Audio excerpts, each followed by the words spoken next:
I found a map to eternity with no lines connecting the dots, no signs pointing the way, no reason to go, and no reason to stay. I dress for the trip with no change of clothes, nothing to find and nothing to hold, only the map and the light on the road.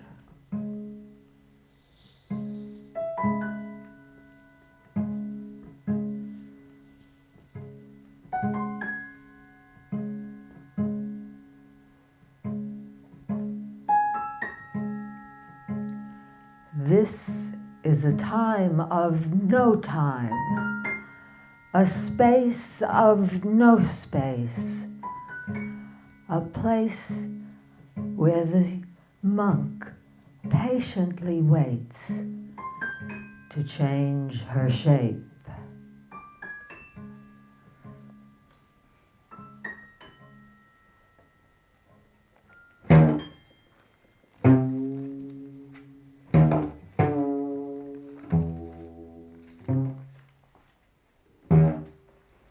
The monk walks alone with the intensity of a lover and the gait of an ape, carrying a heavy weight in his arms, on his mind, something he forgot when he was born.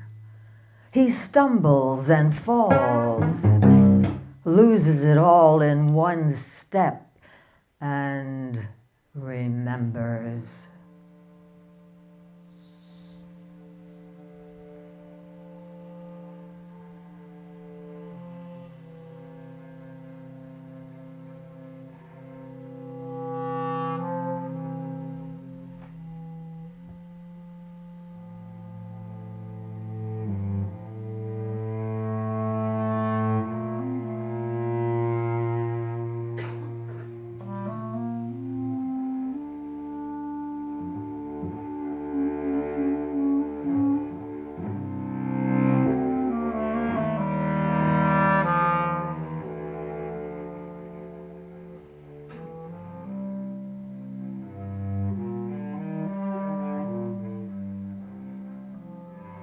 Surfing the waves, the monk wonders who she should save, the king or the city, herself or humanity. Suddenly she sees dolphins jumping high and sharks swimming by.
In a slow climb up the mountain, the monk turns to see the valley below, running fast to catch up to him.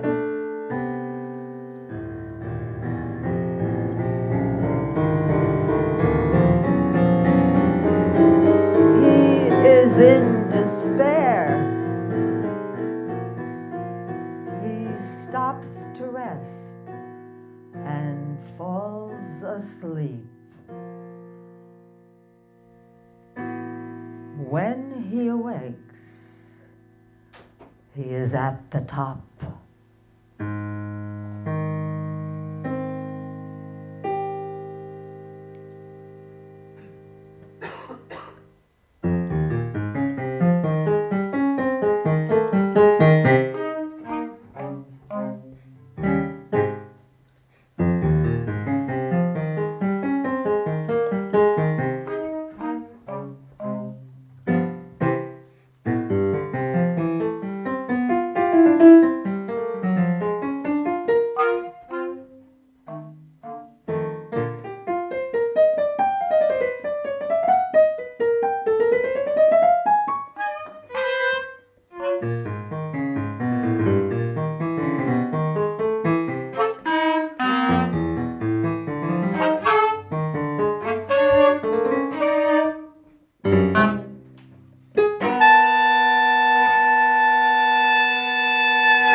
I had the perfect plan, but it all went wrong, complained the general.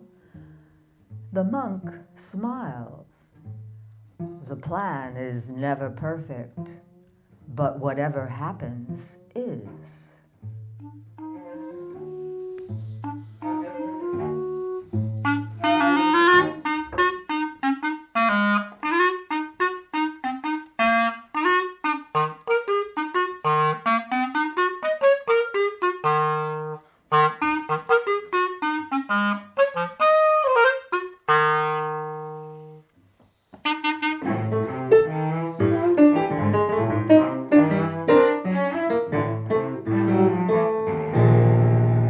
The mirror is tall and thin, but the monk is short and fat.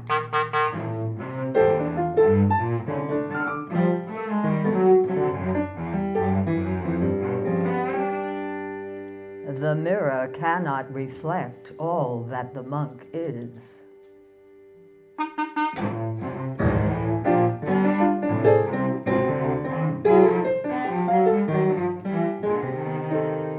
He decides to go on a diet, but gains more weight.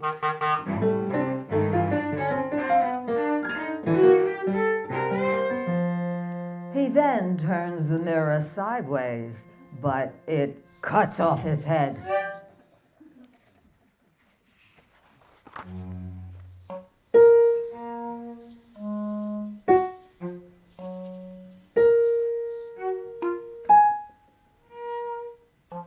The monk stops to pick up some coins he thinks he has dropped, but each time he reaches for one, it rolls away.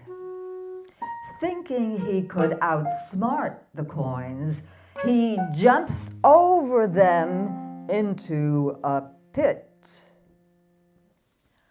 only to hear his coins jangling in his pocket.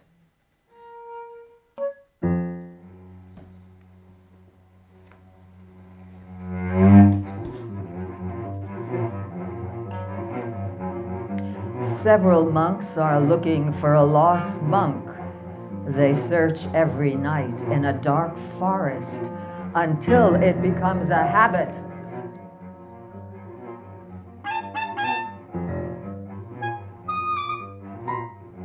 Each night they call a different name, thinking he or she might not remember that they are lost.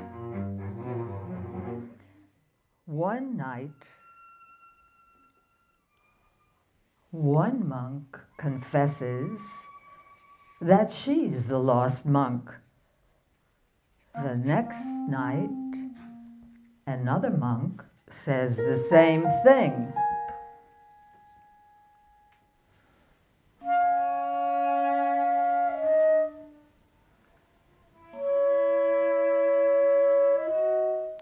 Suddenly, there's a swarm of confessions, all asking, who's been asking for me?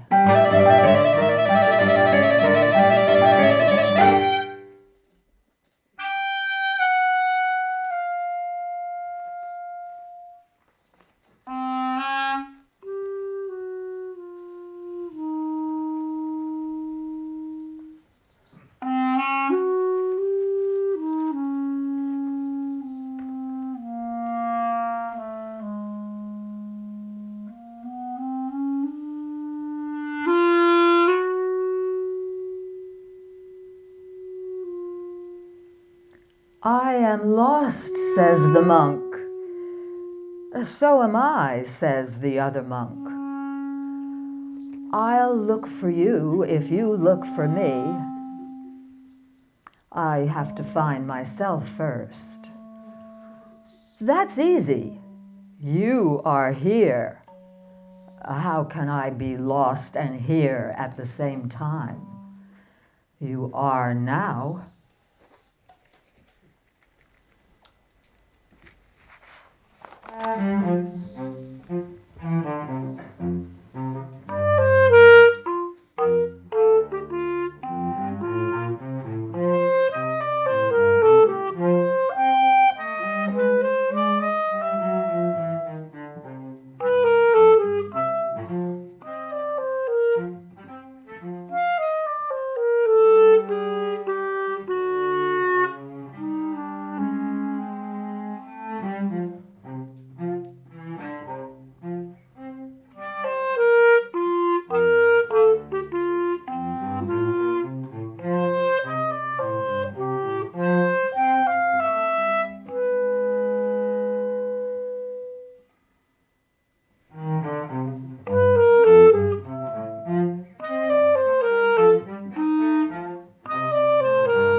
the monk's toes. He knows it was an accident and says, I am wise, I am just, I am divine love. Then someone kicks him in the butt. He says again, I am wise, I am just, I am divine love. Then the police arrest him for loitering, beat him up, and throw him in a cold, dark cave. He smiles, I am so blessed.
The film is very long. The monk watches patiently, waiting for the storm, when the hero tries to rescue the beautiful woman from herself.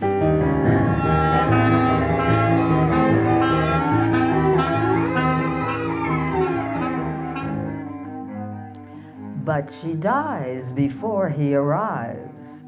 The villain gets caught in a trap, but escapes miraculously.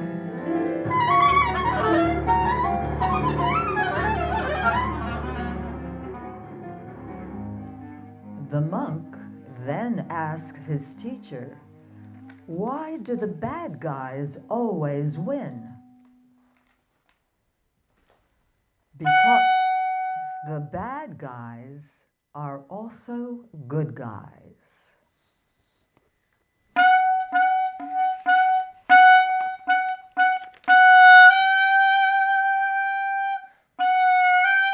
The mayor sent armed police to the monk's house to protect her from violent bandits wandering the forest. The monk sent them away and made a big sign, take whatever you want, there's always more.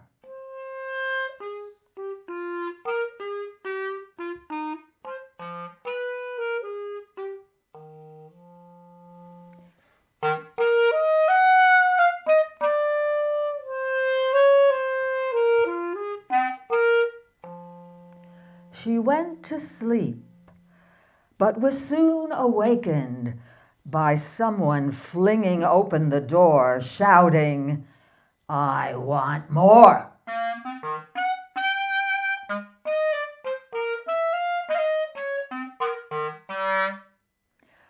The monk gave him food. He ate it and quietly left.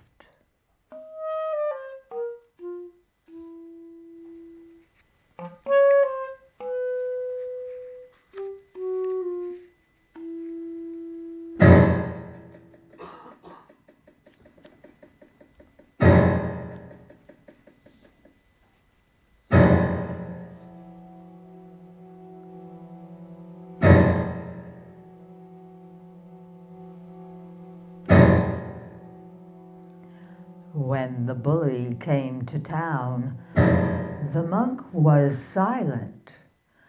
When he jailed the poor for their poverty and raped the rich for their wealth, the monk was silent. Why don't you protest like the others? He asked the monk. Would that help? The monk asked. I want you on my side. I'm on everyone's side. That's nonsense, protested the bully. Have it your way, said the monk.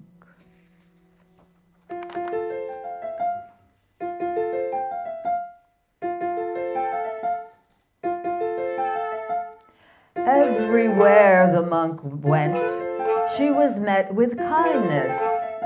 Young people on a crowded train offered her their seats.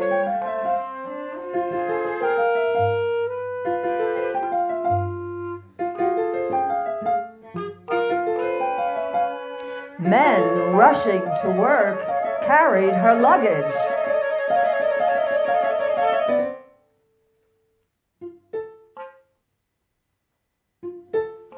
Do I look old and helpless? She wondered. Then said, how beautiful they all are.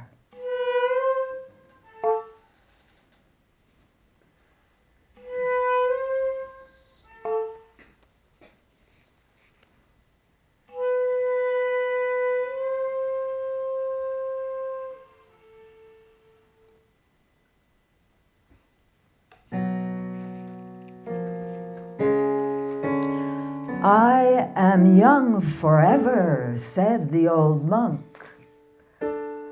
But you look so old, said the young monk. Thank you, said the old monk. Thank you, said the young monk.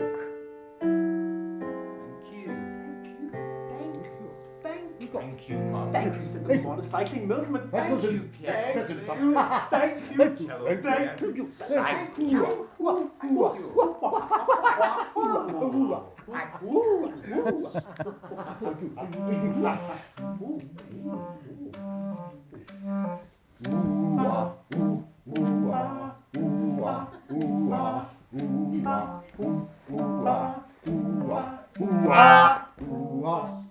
The monk had many voices, but none was her own. She had a tearful voice, a friendly voice, an anxious voice, and an angry voice, followed by a voice of joyous innocence. Her parents told her to control her feelings. But they are not mine to control. They simply change in a flash and are what they are. Her parents persisted. You must always be peace.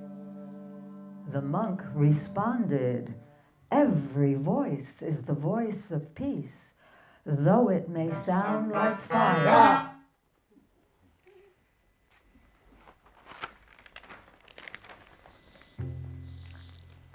What did you do today? Nothing, says the old monk. You must have done something. Okay, I did something. What was that? Nothing.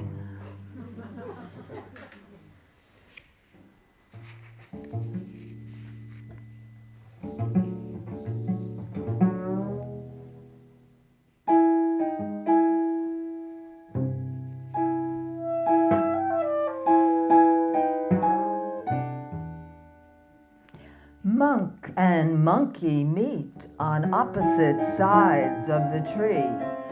She sends love and kisses as he swings through the branches. Suddenly, he stops directly in front of her, snarls, hisses, and swings onto her terrace. The The shocked monk runs inside and hides, locking the door behind her. The door handle rattles. She plans her escape, but becomes thoroughly confused. She hears her name. The door handle rattles. She crawls to the front door and looks out to see a sign of monkey. But there's no sign of monkey. She says that monkey is fiendishly clever. She hears her name again. She cautiously opens the door, walks out and faces herself, laughing at the monkey in the mirror.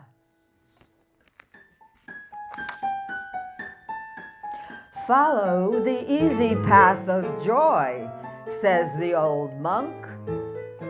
That's for lazy people, says the young monk. The difficult path wakes you up and makes you wiser faster. The old monk falls asleep. The young monk gently whispers, "You are right."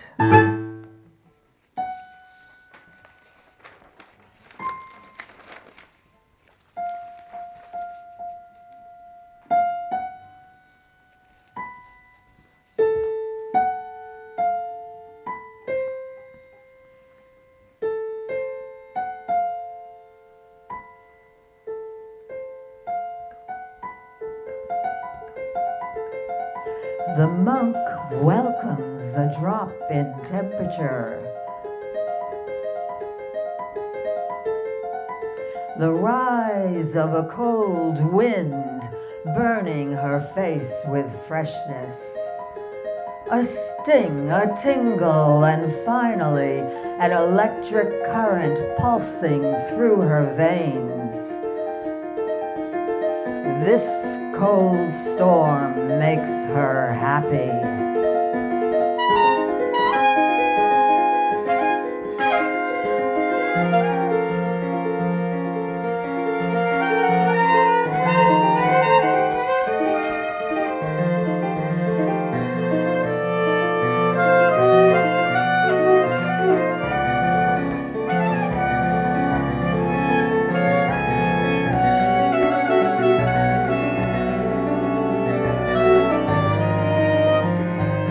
Suddenly, the sun appears, intense, demanding, wishing to melt her cold joy. She takes off her clothes and dances in the sun's heat. Light on her skin is enough to make her happy.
The monk had many talents, but she was only remembered for her endless tears. She cried in grief for her lost parents, brothers and sisters. She cried for the world, the diseases and wars. Simultaneously, she cried for joy, grief and joy. She couldn't tell them apart.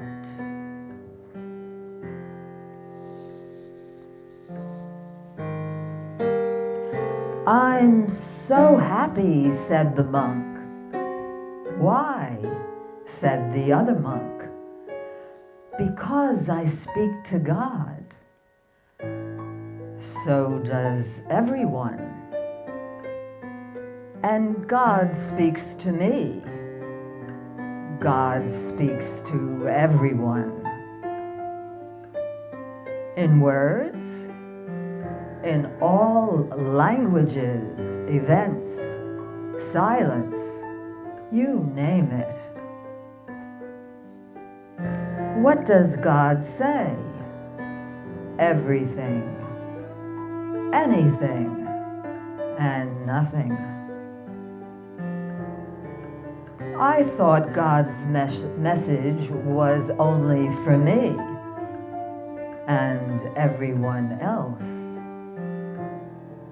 "Then everyone knows what I know."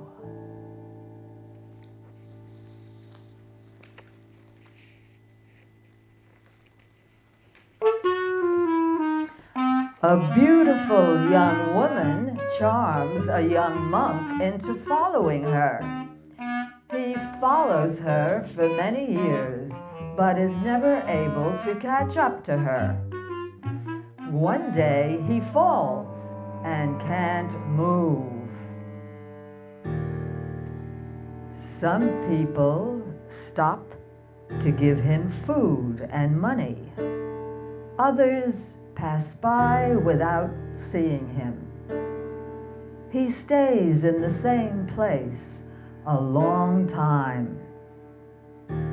While people come from near and far to praise him and seek his advice. Praise him for many years of service. The town creates a shrine to honor his dedication.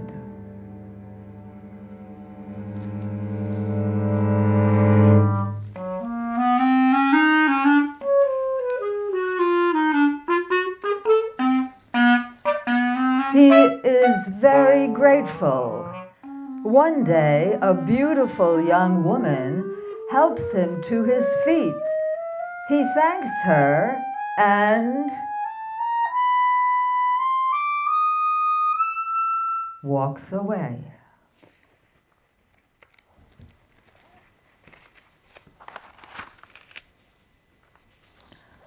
"Life is perfect," said the old monk. "But you look so sad," says the young monk. "This is true," said the old monk. "Life is perfect," said the young monk.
The people did not like the new king and complained to the monk.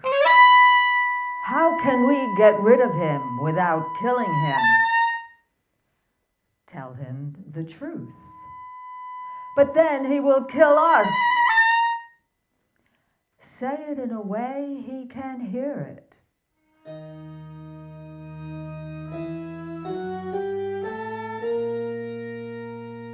"But what is the truth he can hear?"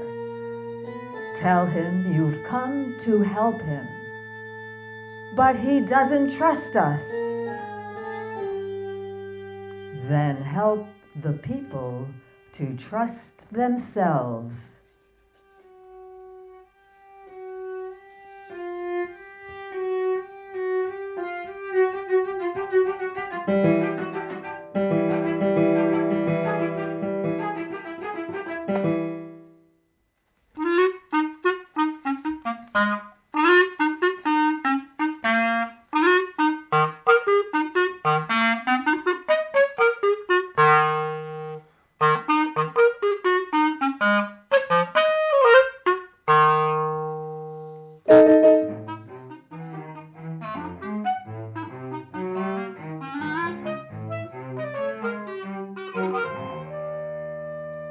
The monk looks in the mirror.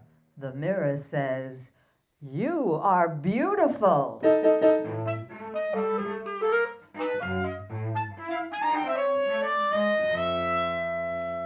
Shocked, the monk says, "How can that be? I never thought that of me."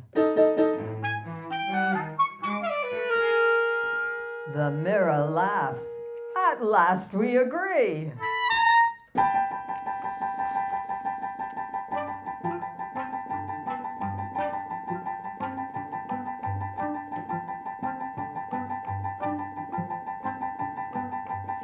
For the first time, the monk felt no aches and pains. She felt young again and danced around the room. She could see near and far without straining. She could hear the birds singing and sang in harmony with them. A distinct but perfectly blended voice. The taste in her mouth was sweet. She felt free of trying to be perfect because she knew she already was. She looked in the mirror, but nobody appeared. She looked again, but nobody was there. She checked her bed, the bathroom, the shower. "Where have I gone?" she asked. "What a shame. I'd so like to see how I look now."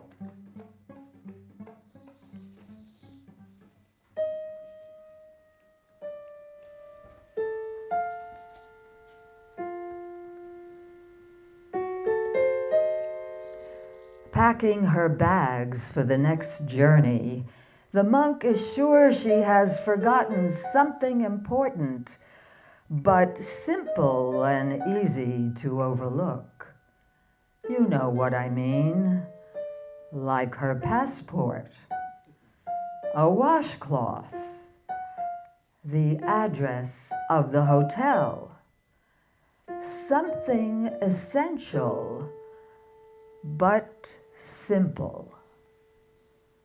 It's getting late in the day, and the train is leaving soon. But which train? She leaves without knowing.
The film has ended. The lights go up. The monk applauds and yells, "More, more." The film is too short. It's ended before it's begun. White light fills the screen. Silence fills the space. The monk closes his eyes and patiently waits.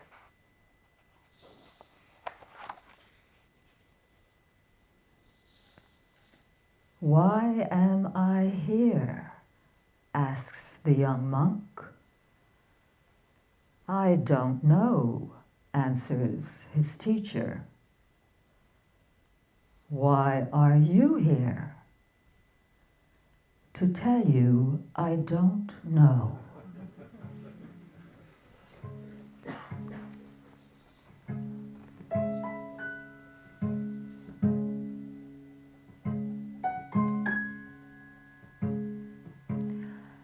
I found a map to eternity with no lines connecting the dots, no signs pointing the way, no reason to go, and no reason to stay. I dress for the trip with no change of clothes, nothing to find and nothing to hold, only the light and the light on the road.